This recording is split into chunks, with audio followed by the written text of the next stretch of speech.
warahmatullahi wabarakatuh. Memberi positif memberikanmu gambaran dalam menjadikan kehidupan. Berpikir positif akan menjauhkanmu dari hal-hal negatif yang berujung sikap pesimis. Inilah topik menarik kita pada presentasi kali ini. Saya ucapkan terima kasih kepada Bapak Heri Susanto SSM Hum, selaku dosen pengampu mata kuliah Bahasa Iberintah, dan rekan-rekan sekalian. Kami kelompok 5 akan membawakan materi tentang critical thinking. Sebelum kita masuk ke materi, izinkan saya memperkenalkan anggota kelompok saya, karena ada pepatah mengatakan tak kenal maka ta'aruf. Jadi izinkan saya memperkenalkan anggota kelompok saya.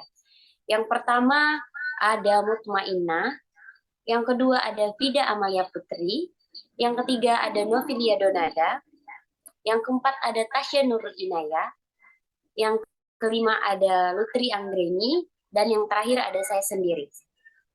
Untuk mempersingkat waktu, kita langsung saja masuk ke materinya. Next. Materi pertama yaitu tentangnya pentingnya berpikir kritis. Berpikir kritis adalah kemampuan untuk memahami, menganalisis, dan mengevaluasi dengan cermat argumen atau penjelasan yang disajikan. Jadi teman-teman, kita langsung saja masuk ke pemateri kedua. Kepada Mutmainnah, saya persilakan.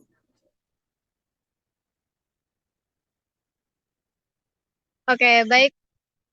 Teman-teman, di sini saya akan menjelaskan bagaimana cara kita mengenali dan mengevaluasi sebuah argumen.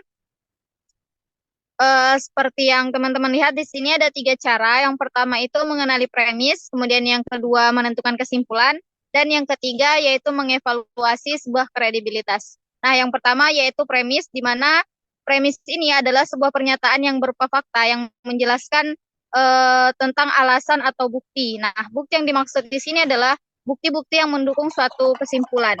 Kemudian yang kedua yaitu menentukan kesimpulan. Menentukan sebuah kesimpulan di mana kita akan menentukan kesimpulan dari sebuah argumen. Jadi kita harus betul-betul memahami sebuah argumen kita tersebut yang nantinya kesimpulannya mudah dipahami dan mudah dicerna juga oleh orang lain. Kemudian yang ketiga yaitu mengevaluasi kredibilitas. Di sini kita akan mengevaluasi sebuah keabsahan argumen yang berdasarkan dari sumber informasinya. Kemudian dijelaskan keabsahan di sini adalah suatu bentuk pengakuan yang diyakini bahwa itu betul atau sah dalam sebuah argumen. Next. Baik, mengembangkan kemampuan berpikir kritis. Poin pertama yaitu mengasah kemampuan bertanya.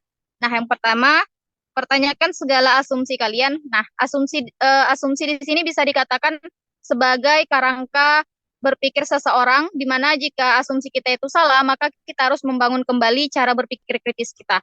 Kemudian yang kedua, jangan menelan informasi tanpa sumber yang jelas. Nah, sama halnya dengan asumsi, manusia lebih cenderung menilai kebenaran itu dari sumber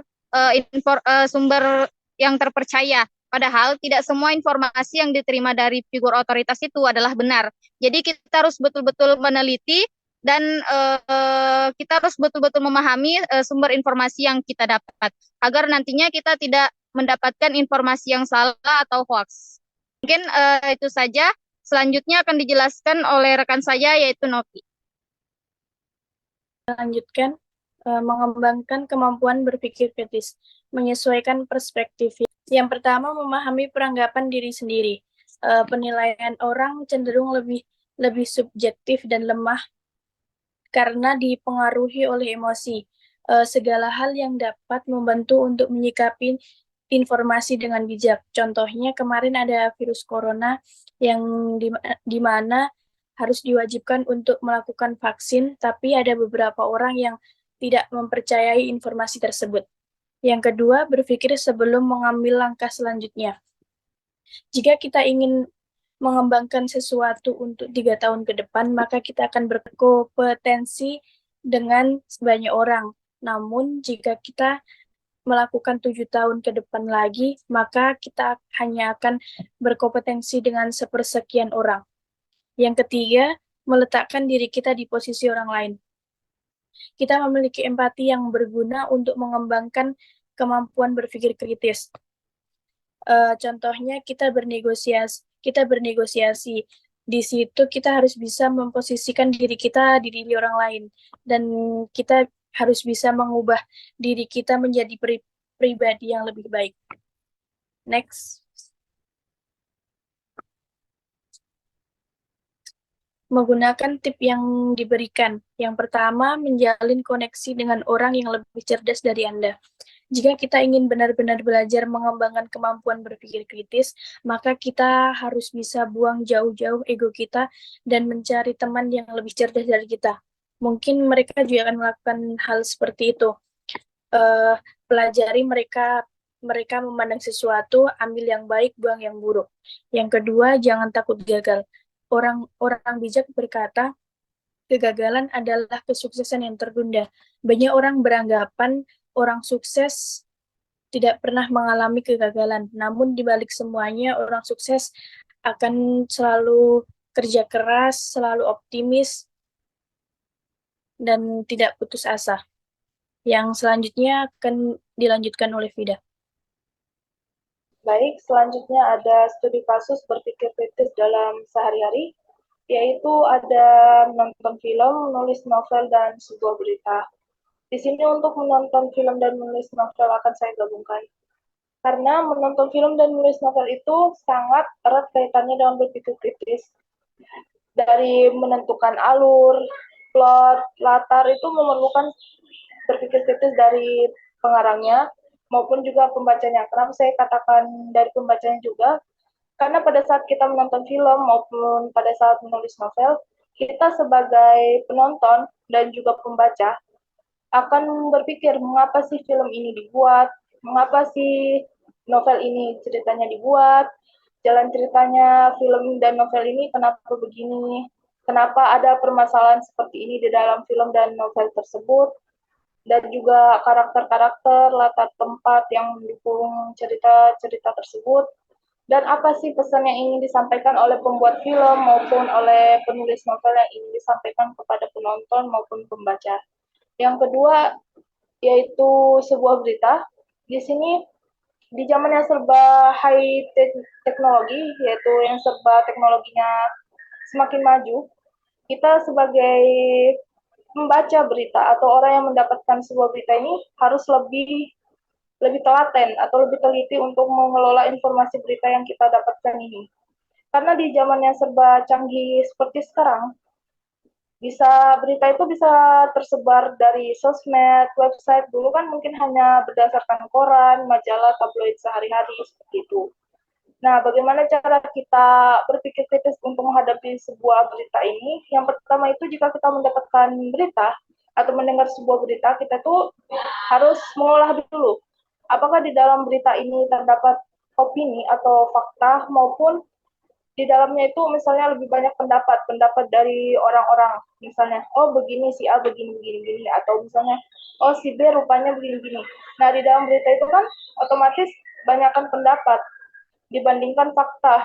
Tidak ada lingkar yang menguatkan berita itu. Kemudian yang kedua itu saat kita mendapatkan sebuah berita itu kita harus memikirkan dari sudut pandang lain. Jangan cuma misalnya berita yang kalian dapat tuh misalnya tentang teknologi, kalian hanya mengaitkan tentang teknologi saja.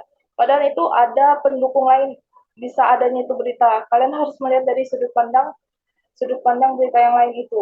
Nah, yang ketiga itu kalian harus mencari nih yang menyebar luaskan ini berita nih dari mana awalnya. Informasi ini bisa tersebar dari mana. Misalnya ada dikutip dari misalnya Bontang Post, misalnya itu kan jelas tuh ada akun resminya. Kalau hanya misalnya dari akun-akun yang fake itu kalian jangan mudah terpercaya oleh berita-berita yang disampaikan. Biasanya itu lebih banyak hoaxnya dibandingkan faktanya, kenyataannya. Seperti itu. Baik, selanjutnya akan disampaikan oleh rekan saya yang bernama Nurul Tasya Inayah. Selanjutnya saya akan menjelaskan penghalang dalam berpikir kritis. Penghalang dalam berpikir kritis ada 3. Yang pertama ada egocentrism, yang kedua ada sociocentrism, yang ketiga ada wishful thinking.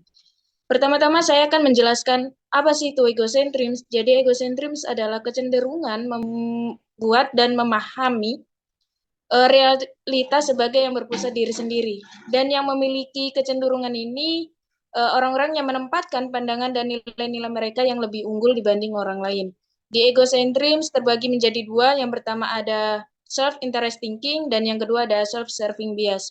Self-interest thinking adalah kecenderungan untuk menerima dan mempertahankan keyakinan yang cocok untuk kepentingan diri sendiri. Misalnya, para mahasiswa akan menerima kebijakan dari kampus yang menguntungkan bagi mereka. Yang kedua, self-serving bias adalah di mana mereka menganggap kita sebagai orang yang tidak ada apa-apanya, kurangnya berpendidikan dan kurang terpelajar. Selanjutnya, yang kedua ada sociocentrism. Untuk yang sociocentrism adalah memahami dan menginterpretasi situasi dari sudut pandang kelompok sosial dibandingkan kelompok individu. Dan kecenderungan ini untuk menilai suatu kelompok yang lebih superior dibanding kelompok yang lainnya. Yang ketiga, wishful thinking. Untuk yang wishful thinking ini, saya akan memberikan satu contoh, yaitu ada salah satu teman saya yang bernama Nur Fitri. Dia berspekulasi bahwa artis yang bernama Luna Maya ini hanya bermain di film horor saja. Padahal artis Luna Maya ini tidak hanya bermain di film horor saja, dia juga bermain di film lainnya seperti film drama dan film romantis. Untuk slide selanjutnya akan dijelaskan oleh Lutri Anggraini. Baik, selanjutnya itu ada strategi pembelajaran berpikir kritis. Jadi untuk yang pertama itu ada STAD, Student Team Assessment Division. Yang kedua ada PCP, Point Counterpoint. Dan yang ketiga ada debat.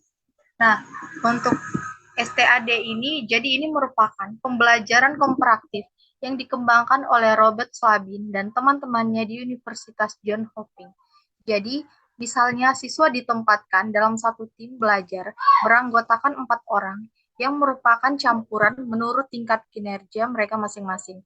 Jadi setelah itu guru memberikan pembelajaran kepada siswa dalam satu tim untuk memastikan bahwa seluruh anggota tim mereka telah menguasai pembelajaran tersebut.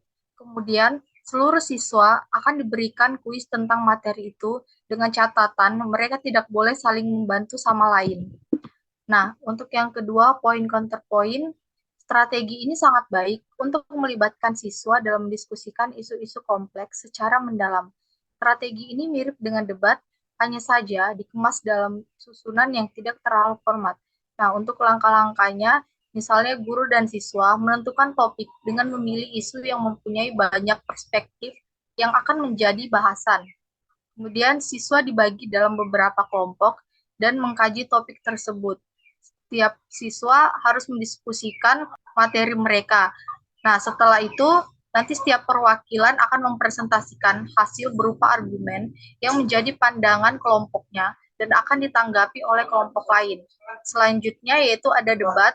Pembelajaran dengan model debat diawali dengan pembentukan 2 kelompok, yang satu kelompok yang pro dan satu kelompok lagi kontra tidak setuju.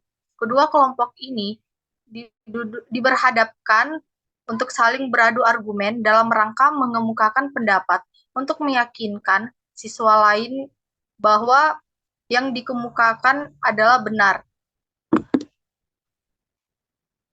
Selanjutnya itu kesimpulan.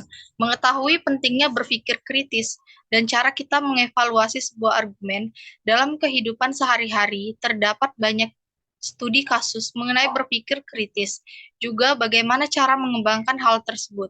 Mengetahui bahwa terdapat bermacam-macam penghalang dalam berpikir kritis, kita jadi mengetahui bahwa terdapat bermacam-macam strategi pembelajaran dalam berpikir kritis. Selanjutnya akan dijelaskan oleh Vida. Teman lihat, ini ada contoh buku yang kami gunakan sebagai referensi dengan judul buku yaitu Berpikir Kritis dengan nama pengarang Feldman Daniel A. Penerbitan Jakarta tahun 2010 dengan deskripsi fisik yaitu 107 halaman dengan nomor buku nasional 97897906